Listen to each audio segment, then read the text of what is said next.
Hello everyone. So today's video is on a very important case, that is Carlyle versus Carbolic Smoke Ball Company case.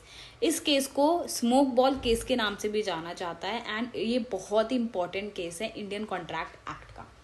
तो इसके पहले facts देख लेते हैं. तो फैक्ट्स कुछ इस तरीके से है कि जो स्मोक बॉल कंपनी जो कि इस केस में डिफेंडेंट है वो एक एडवर्टीजमेंट निकालती है पॉल मॉल गैजेट में अपने प्रोडक्ट के रिगार्डिंग, और उनका प्रोडक्ट होता है ये स्मोक बॉल. ये स्मोक बॉल का दावा करते हैं कि जो भी इस स्मोक बॉल को 3 times daily for 2 weeks use करेगा और उसको यूज करने के बाद भी किसी को भी इन्फ्लुएंजा कॉन्ट्रैक्ट नहीं होगा. लेकिन अगर कोई भी इसको यूज करने के बावजूद भी इन्फ्लुएंजा हो जाता है किसी भी पर्सन को, तो ये कंपनी जो है प्रॉमिस करती है कि वो £100 एज कॉम्पनसेशन पे करेगा.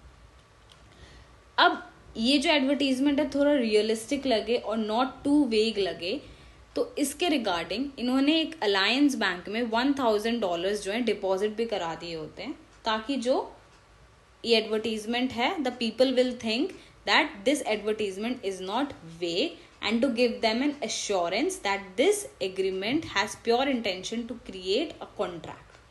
अब इस एडवर्टीजमेंट को देखते ही जो मिसेस कार्लिल होती हैं वो जाती है केमिस्ट पे and she buys this smoke ball.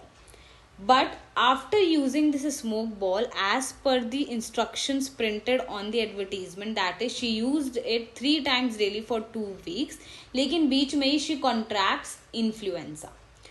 And जो plaintiff का claim होता है, यानी जो इनके जो husband होते हैं mister Carlill, he writes a letter to the company to claim the compensation that is being said by the company that it will pay £100 as compensation to anyone who contracts influenza after using their smoke ball 3 times daily for 2 weeks as per the instructions printed.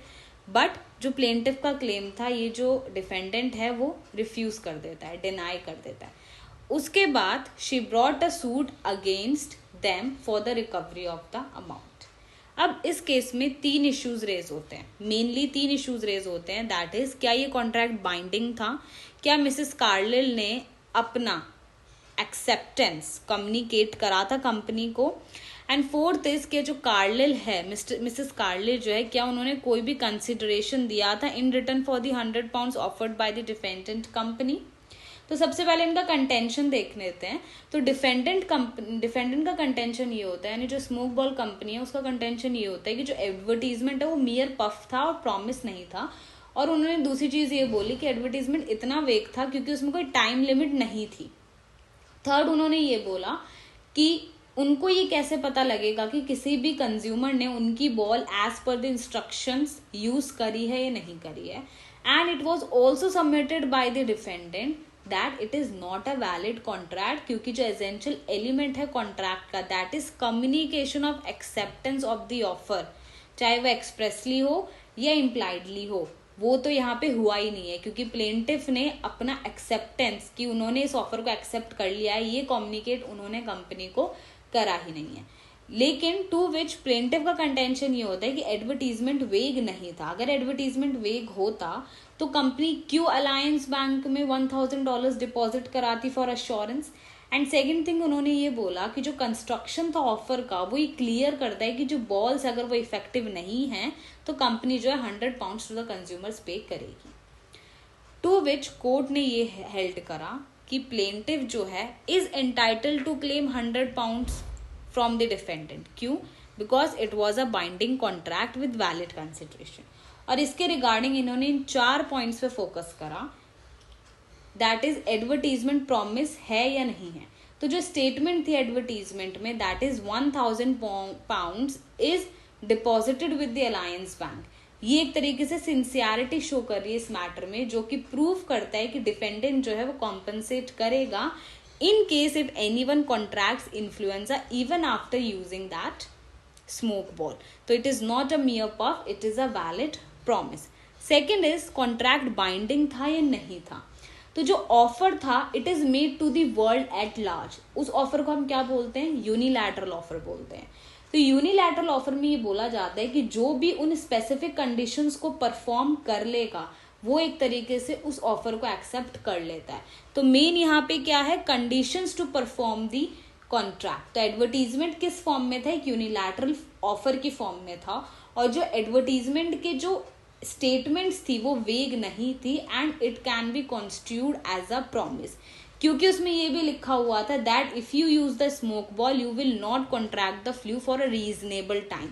तो obviously ऐसी कोई भी statement जो दावा करती है तो consumer यही सोचेगा कि yes it might be effective and the consumer will purchase that smoke ball, so the contract is binding.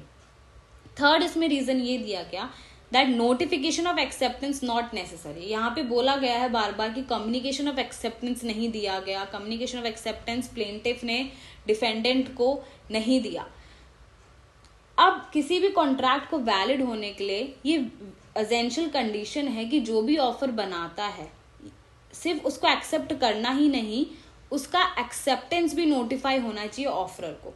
लेकिन जो यूनिलैटरल ऑफर्स होते हैं, जो एडवर्टीजमेंट्स के थ्रू ऑफर किए जाते हैं, वहां पे there is no need to communicate the acceptance of an offer, क्योंकि कितने सारे लोग इस ऑफर को यूज कर रहे होंगे, कितने सारे लोग इन कंडीशंस को परफॉर्म कर रहे होंगे, हर कोई आके नहीं कम्युनिकेट कर सकता अपना एक्सेप्टेंस। और जो परफॉर्मेंस थी कंडीशन की, that is using the smoke ball itself amounts to an acceptance of the offer. मैं बार बार इसी लाइन पे फोकस कर रही हूँ, that is performing the conditions of the contract. बहुत इंपॉर्टेंट है ये लाइन। जिसने भी कंडीशंस को परफॉर्म कर लिया इस टाइप के केसेस में, तो वो एक तरीके से एक्सेप्टिंग द ऑफर ही होता है, he is impliedly accepting that offer. Fourth is existence of consideration. Consideration exist करता है नहीं करता, जैसे कि डिफेंडेंट ने बोला कि 100 पाउंड तो we will pay, but in return what is the consideration. तो इसमें ये बोला गया कि जो भी उस स्मोक बॉल को 3 times daily for 2 weeks use कर रहा है as per the directions of the defendant, वही कंसिडरेशन है। तो performance of the specified directions constitutes consideration for the promise. Now इसमें जो रूल ऑफ लॉ यूज करा गया है वो ये था, number 1 is unilateral offer for the sale of goods by advertisement waives of the rule of notification of acceptance. वो acceptance की नोटिफिकेशन वाले रूल को, कि कम्युनिकेशन ऑफ एक्सेप्टेंस होना चाहिए, उसको वेव ऑफ कर देता है एडवर्टीजमेंट के केसेस में। Second is an advertising scheme with a reward for the performance of any act can be considered an express contractual promise to पे।